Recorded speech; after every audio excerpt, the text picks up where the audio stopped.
Kim Jong Un का देश north Korea और अमेरिका एक दूसरे के कट्टर दुश्मन हैं। एक दूसरे को फूटी आंख नहीं सुहाते। उत्तर कोरिया की साइबर आर्मी ने अमेरिका के भीतर इस बीच बड़ी डिजिटल घुसपैठ करते हुए सनसनी मचा दी है। उत्तर कोरिया के साइबर एजेंट्स ने अमेरिका की करीब 100 टॉप टेक कंपनीज में अपने देश में बैठे बैठे वर्क फ्रॉम होम जॉब्स हासिल कर ली और जो सैलरी उनको मिलती रही, यानी अमेरिका का पैसा अमेरिका के ही खिलाफ नॉर्थ कोरिया के डिफेंस को मजबूत करने में इस्तेमाल होता रहा। आज यही खबर आपको बताने जा रहे हैं। नमस्कार, मैं रविंद्र सिंह आपके साथ। आप नवभारत टाइम्स के साथ जुड़ चुके हैं।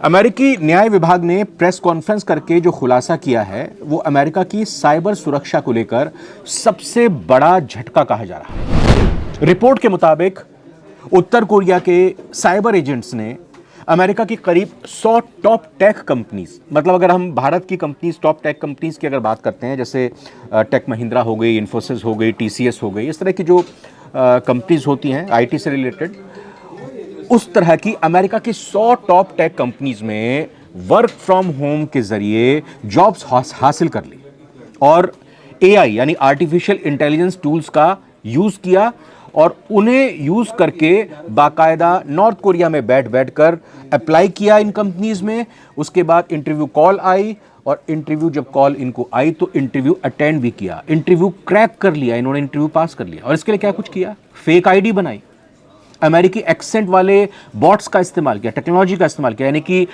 नॉर्थ कोरिया में है या फिर आप किसी और देश के हिस्से में हैं, अमेरिका के लोगों का एक्सेंट, उनका जो बोलने का जो लहजा है वो एक अलग किस्म का होता है। तो उन्होंने नॉर्थ कोरिया के जो ये साइबर आर्मी थी बाकायदा ऐसे ऐसे टूल्स का इस्तेमाल किया जिसके ज़रिए उन्होंने इंटरव्यू लेने वाले को ये पता ही नहीं लगने दिया कि इंटरव्यू देने वाला नॉर्थ कोरिया में बैठकर इंटरव्यू दे रहा है और वो अमेरिका का वासी नहीं है, वो अमेरिका के एक्सेंट में ही दूर देश में बैठा हुआ, नॉर्थ कोरिया में बैठा हुआ, दुश्मन देश में बैठा हुआ इंटरव्यू दे रहा है। और इसी के साथ साथ बाकायदा डिजिटल डॉक्यूमेंट्स की भी मदद ली गई और खुद को अमेरिकी नागरिक साबित कर दिया और जॉब हासिल कर ली। इन जॉब्स के जरिए जो सैलरी मिली वो सीधे उत्तर कोरिया के हथियार और मिसाइल प्रोग्राम में भेज दी गई। अमेरिका का पैसा अमेरिका के ही खिलाफ मतलब इस्तेमाल होता रहा। इस घुसपैठ का सबसे खतरनाक पहलू तब सामने आया जब पता चला कि इन जासूसों में से एक कैलिफोर्निया की एक डिफेंस टेक्नोलॉजी कंपनी में काम कर रहा था। नॉर्थ कोरिया के व्यक्ति वहां से जुड़े एआई आधारित प्रोजेक्ट्स, सिक्योरिटी एल्गोरिदम और संवेदनशील डेटा उसने हासिल कर लिए और इधर उधर भेज दिए। यानी यह न सिर्फ एक आर्थिक धोखा था बल्कि अमेरिका की सैन्य सुरक्षा पर भी सीधा हमला किया गया है नॉर्थ कोरिया की तरफ से। जब व्हाइट हाउस मिडिल ईस्ट में ईरान इजराइल की आग बुझाने में उलझा हुआ था, ठीक उसी वक्त उत्तर कोरिया वर्क फ्रॉम होम की आड़ में अमेरिका के घर में ही बारूद बिछा रहा था। लैपटॉप की स्क्रीन पर चल रही थी एक चुपचाप एक परमाणु युद्ध की तैयारी और कोई नहीं जानता था कि जूम जो प्रोग्रामिंग होती, जो जूम प्रोग्राम होता है या मीटिंग का प्लेटफॉर्म है, ऐप है जूम की, उस कॉल पर बैठे बैठे जॉन स्मिथ नाम के एक व्यक्ति ने या जॉन स्मिथ नाम से एक फेक आईडी तैयार की। ये कोई और नहीं था बल्कि उत्तर कोरिया की, नॉर्थ कोरिया की राजधानी प्योंगयांग का बैठा हुआ एक साइलेंट साइबर सोल्जर था। ये कोई जासूसी फिल्म की स्क्रिप्ट नहीं है, ये हकीकत है, बल्कि अमेरिका के न्याय विभाग द्वारा किए गए ताज़ा खुलासे का ये डरावना सच है। जब सारी दुनिया इजराइल और ईरान की जंग पर नज़र गड़ाए बैठी थी, तभी उत्तर कोरिया ने अमेरिका के भीतर डिजिटल घुसपैठ कर दी। और यह घुसपैठ किसी मिसाइल या ड्रोन से नहीं बल्कि फर्जी अमेरिकी नाम, आर्टिफिशियल इंटेलिजेंस और लैपटॉप फर्म से की गई। अमेरिकी नागरिक भी इस साजिश में शामिल थे, यानी कि घर के भेदी इसमें शामिल थे जो मदद कर रहे थे। जी हाँ, इस खुलासे में सबसे चौंकाने वाली बात ये भी सामने आ रही है। झेनशिंग डैनी वोंग का नाम इसमें सामने आ रहा है, जो कि एक अमेरिकी नागरिक हैं और अब उन्हें गिरफ्तार कर लिया है। वोंग ने चीन और ताइवान के साथ मिलकर कई फर्जी कंपनियां और वेबसाइट बनाई, उनको खड़ा किया, जिनके जरिए उत्तर कोरिया एजेंट्स को अमेरिकी वर्कर के तौर पर वैध दिखाया गया। यानी कि उन्होंने बता दिया भाई आप एक तरह से देखिए कि जब आप नौकरी हासिल करते हैं तो नौकरी हासिल करने के बाद आप तमाम तरह से डॉक्यूमेंट्स देते हैं, अपने पिछले जो आपने पढ़ाई की है या फिर आपने जो तजुर्बा हासिल किया, जो एक्सपीरियंस पिछली कंपनीज में हासिल किया है। तो जिस नई कंपनी में आप जॉब करने के लिए जाते हैं तो अमूमन होता यही है कि वो थर्ड पार्टी को, किसी और कंपनी को ये काम सौंप देती है कि भाई हम इस व्यक्ति को अपने यहाँ नौकरी पर रखने जा रहे हैं, तो इसके तमाम पढ़ाई और तजुर्बे से, एक्सपीरियंस से जुड़े हुए कागजात की आप चेकिंग कीजिए, इसका बैकग्राउंड चेक कीजिए। और इसी बैकग्राउंड चेक करने की आड़ में नॉर्थ कोरिया को घुसपैठ करने की यहाँ पर इजाज़त मिल जाती है, हरी झंडी दे दी जाती है। इस पूरे जाल से अब तक करीब $5 मिलियन यानी करीब 41 करोड़ रुपए की कमाई की जा चुकी थी। यानी जो नौकरी पर बैठे उनको 41 करोड़ रुपए की कमाई मिल चुकी है और यह पैसा सीधे प्योंगयांग की जंगी नीतियों में निवेश हो रहा था, क्योंकि नॉर्थ कोरिया की किम जोंग उन की आर्मी काम कर रही थी, काम में लगी हुई थी।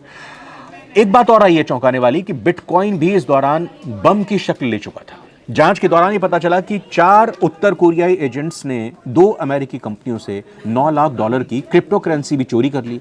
इस वर्चुअल मनी को टॉर्नेडो कैश जैसे क्रिप्टो मिक्सर टूल से लॉन्च किया गया ताकि इसको ट्रैक ना किया जा सके, इसका पता न लगाया जा सके। यानी डिजिटल करेंसी के जरिए आतंक की एक नई अर्थव्यवस्था खड़ी की जा रही थी, अमेरिका की जड़ें खोदी जा रही थी, अमेरिका को धोखा दिया जा रहा था।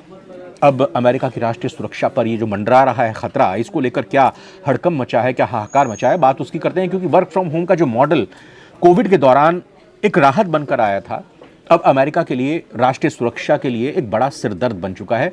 उत्तर कोरिया ने साबित कर दिया कि बिना एक गोली चलाए, बिना मिसाइल फेंके, बिना बॉर्डर पार किए वो अमेरिका के भीतर तक अपनी जड़ें जमा सकता है। अब सवाल यह है कि क्या अमेरिका की टेक्नोलॉजी और सिक्योरिटी आर्टिफिशियल इंटेलिजेंस से पैदा हुए इस डिजिटल दुश्मन से लड़ पाएगी? यह भी समझना यहाँ पे दिलचस्प हो जाता है कि ये लैपटॉप फॉर्म क्या होता है।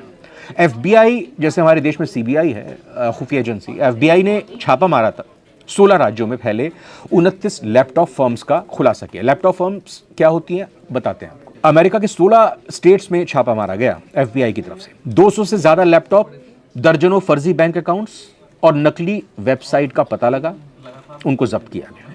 इन लैपटॉप फर्म्स के एक ही जगह से सैकड़ों फर्जी कर्मचारी लॉग इन करते थे, जिनकी पहचान नकली निकली, लेकिन काम असली कंपनी के लिए हो रहा था। यह पूरा नेटवर्क एक डिजिटल राक्षस की तरह फैल रहा था, जिसकी जड़ें अमेरिका की सबसे बड़ी टेक कंपनियों में घुसपैठ कर चुकी थी। FBI और डिपार्टमेंट ऑफ जस्टिस की जॉइंट रिपोर्ट कहती है कि यह सिर्फ एक केस नहीं है, बल्कि एक तरह से पैटर्न है। लगातार एक के बाद एक इस तरह के केसेस सामने आए। अमेरिका की कंपनियों, यूनिवर्सिटीज और डिफेंस सेक्टर्स में ऐसे साइलेंट ऑपरेटिव्स की मौजूदगी अब खतरे की घंटी मानी जा रही है। वर्क फ्रॉम होम अब केवल एक सुविधा नहीं रह गई है, एक हथियार बन चुका है दुश्मन के लिए। और इस हथियार में अब निशाना अमेरिका खुद बन चुका है, शिकार खुद बन चुका है, उस पर निशाना दुश्मन देश साध रहे हैं। आप क्या सोच सकते हैं कि अगली बार जिस कॉल पर आपको हेल्पलाइन से कोई जवाब दे या जो आपका डेटा का हैंडलर हो वो कोई जॉन नहीं बल्कि जोंग हो? अमेरिका अब साइबर युद्ध के उस युग में दाखिल हो चुका है जहां दुश्मन दीवारें नहीं फांदता, बल्कि जूम या इसी तरह की एप्स के जरिए लिंक क्रिएट करता है, फेक आईडी क्रिएट करता है और उसके अंदर घुस जाता है और दीमक की तरह उसको चाटता है। तो क्योंकि कहते हैं, एक कहावत भी है कि मोहब्बत और जंग में सब कुछ जायज़ है, और किम जोंग भी उसी रास्ते पर चल रहे हैं। ट्रंप या इससे पहले भी कोई राष्ट्रपति रहे हो या अमेरिका की जो नीति रही हो, वो भी हमने देखी है कि अपने दुश्मनों के खिलाफ वो भी इसी फलसफे पर काम करती है कि मोहब्बत और जंग में सब कुछ जायज़ होता है। तो अब इस किम जोंग की ब्रिगेड का, किम जोंग की इस साइबर आर्मी का जवाब अमेरिका से किस तरह से मिलेगा? क्योंकि जो घर के भेदी थे, जो घर के विभीषण थे, उनको तो धरा गया, उनको तो पकड़ा गया है। अब नकेल उत्तर कोरिया में बैठे हुए उन लोगों तक कैसे अमेरिका कसेगा और आगे इस तरह से अमेरिका की दीवार को कोई लांग ना सके, इसको लेकर अमेरिका क्या चाक चौबंद व्यवस्था करता है। ये वीडियो कैसी लगी कमेंट करके ज़रूर बताइएगा। नवभारत टाइम्स हमारा चैनल सब्सक्राइब कीजिएगा और लाइक इस वीडियो को करिएगा अगर आपको वीडियो अच्छी लगी हो। फिलहाल बहुत बहुत धन्यवाद। नमस्कार।